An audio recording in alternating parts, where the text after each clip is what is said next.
Hi పిల్లలు, ఎలా ఉన్నారు? కథ కోసం ఎదురు చూస్తున్నారా? అయితే చెప్తా, శ్రద్ధగా వినండి. ఈ కథ పేరు కాకి మరియు రామచిలుక. ఒకప్పుడు ఒక అందమైన రామచిలుక ఉండేది. ఆ రామచిలుకకు అందమైన ఈకలు ఉండేవి. దాని మాటలు చాలా మధురంగా ఉండేవి. అందరూ రామచిలుక మాటలు, పాటలు వినడం ఇష్టపడేవారు. దగ్గరలోనే ఒక కాకి కూడా ఉండేది. ఆ కాకి నల్లగా ఉండేది.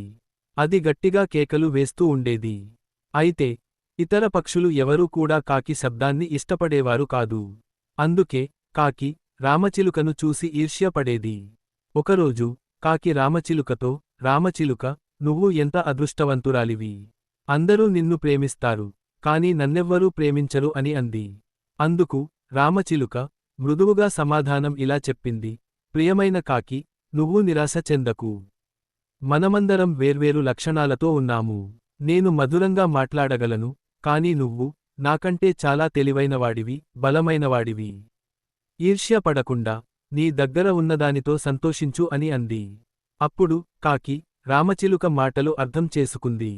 ఆ రోజు నుంచి కాకి తనమీద తాను గర్వంగా ఫీలయ్యింది. రామచిలుకతో స్నేహంగా ఉంది. అప్పటి నుండి కాకి ఇతరులతో పోల్చుకోకుండా తనకు తాను హాయిగా ఉంది. తరులపై ఈర్ష్య పడలేదు. కథ బాగుందా పిల్లలు? ఈ కథలో నీతి ఏంటంటే, ప్రతి ఒక్కరికి ఏదో ఒక ప్రత్యేకత ఉంటది.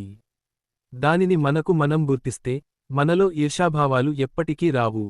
సరే పిల్లలు, జాగ్రత్తగా ఉండండి. ఉంటాను మరి.